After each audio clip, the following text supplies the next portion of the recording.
Hi అండి. Welcome back to my channel Umashri. Friends, ఈరోజు recipe వచ్చేసి మటన్ కర్రీ. ఈ మటన్ కర్రీ మంచి గ్రేవీతోని ఎలా తయారు చేసుకోవాలో నేను మీకు ఈ వీడియోలోని చూపిస్తాను. ఈ స్టైల్‌లో మటన్ కర్రీ ట్రై చేశారంటే ఎవ్రీ టైమ్ ఇలానే చేసుకోవాలని అనిపిస్తుంది. సో, మరది ప్రాసెస్ ఏంటో ఒకసారి చూసేద్దామా?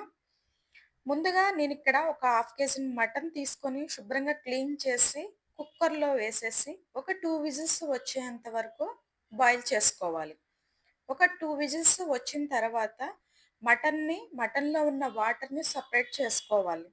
సెపరేట్ చేసుకొని స్టవ్ ఆన్ చేసి ఒక ప్యాన్ పెట్టుకొని ఆ ప్యాన్‌లోని కాస్త ఆయిల్ వేసేసి ఆయిల్ కాస్త వేడెక్కిన తర్వాత ఒక 2, 3 పచ్చిమిర్చిని, ఒక ఆనియన్‌ను కట్ చేసి వేసుకోవాలి. వాటిని కొంచెం లైట్‌గా ఫ్రై చేసుకోవాలి.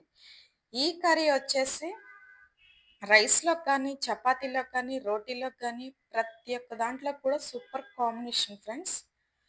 కొంచెం ఏగిన తర్వాత అందులోని కాస్త జీలకర్ర వేసి, అందులోనే కొంచెం మెంతులు, మెంతాకు ఆకు వరకు తుంచేసి శుభ్రంగా క్లీన్ చేసి వేసుకోవాలి. గుప్పెడు మెంతాకు, గుప్పెడు పుదీనా వేసేసి మొత్తం కూడా తాలింపొచ్చేంత వరకు రెడీ చేసుకోవాలి.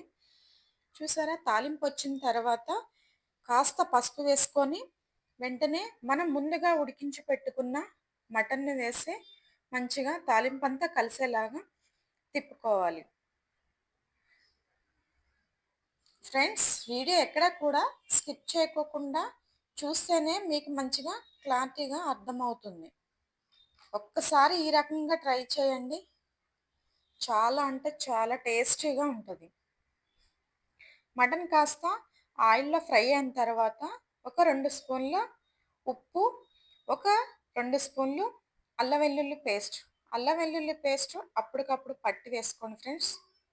ఏ కర్రీ అయినా కూడా చాలా అంటే చాలా టేస్టీగా ఉంటుంది.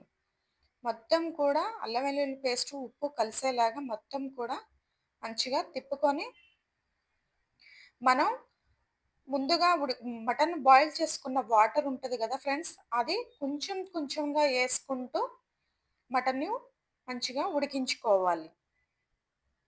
ఈ మటన్‌లో వాటర్ ద్వారానే మంచి గ్రేవీ వస్తుంది ఫ్రెండ్స్. మూత పెట్టేసి ఒక 10 నిమిషాల పాటు ఉడికించుకున్న తర్వాత అందులోనే ఒక 2, 3 టమాటాలను కట్ చేసి వేసి ఒక్కొక్కసారి తిప్పేసి మళ్ళీ మూత పెట్టేసి ఒక 5 నిమిషాల పాటు బాయిల్ చేసుకోవాలి.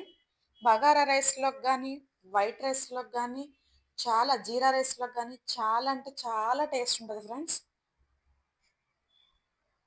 మొత్తం కూడా తిప్పుకున్న తర్వాత కొన్ని కొన్ని మటన్ గ్రేవీ వాటర్ కొన్ని కొన్ని పోసుకుంటూ మొత్తం కూడా ఉడికించుకొని ఒక 2 నిమిషాల పాటు మూత పెట్టేయాలి.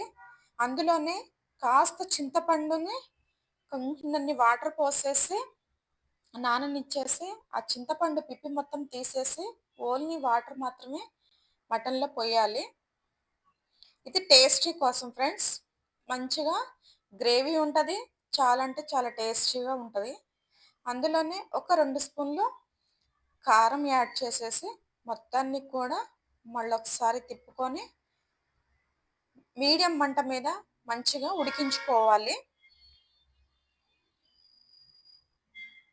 చూసారు కదా ఫ్రెండ్స్! ఎంత మంచిగా గ్రేవీ ఎట్లొస్తుందో. దీన్ని మూత పెట్టేసి మళ్ళొక 10 నిమిషాల పాటు బాయిల్ చేసుకోవాలి. ఫ్రెండ్స్, వీడియో ఎక్కడా కూడా స్కిప్ చేయకండి. వీడియో స్కిప్ చేయడం వల్ల ఆ స్కిప్ చేసిన దాంట్లోని మేమేమి యాడ్ చేశామనేది మీకు అర్థం కాదు. అందుకని చెప్పేసి వీడియో పూర్తిగా చూడండి. ఎక్కువ లెంత్ కూడా ఏం లేదు వీడియో. చూసారు కదా ఫ్రెండ్స్! అందులోనే ఒక 2 స్పూన్లు ధనియాలు, దాల్చిన చెక్క, యాలకులు గ్రైండ్ చేసుకున్న మసాలా అదొక 2 స్పూన్లు వేసేసి మొత్తం కూడా తిప్పేసి ఒక 2 నిమిషాల పాటు ఉంచేసి కొత్తిమీర ఏసేసి స్టవ్ ఆఫ్ చేసుకోవడమే. వీడియో ఎక్కడా కూడా స్కిప్ చేయకండి. ఎలా వచ్చిందో కామెంట్ బాక్స్‌లో కామెంట్ చేయండి. మా ఛానల్‌ని కొత్తగా ఎవరైనా చూస్తే సబ్స్క్రైబ్ చేసుకోండి. లైక్ చేయండి, షేర్ చేయండి. చూసారా ఫ్రెండ్స్ మటన్ ఎంత మంచి కుక్ అయిందో. సో బగారా రైస్‌లోకి సూపర్ కాంబినేషన్ ఫ్రెండ్స్. తప్పకుండా ఒకసారి ట్రై చేయండి. ఫ్రెండ్స్ మరొక వీడియోతోని మీ ముందుకొస్తాను. Thank you.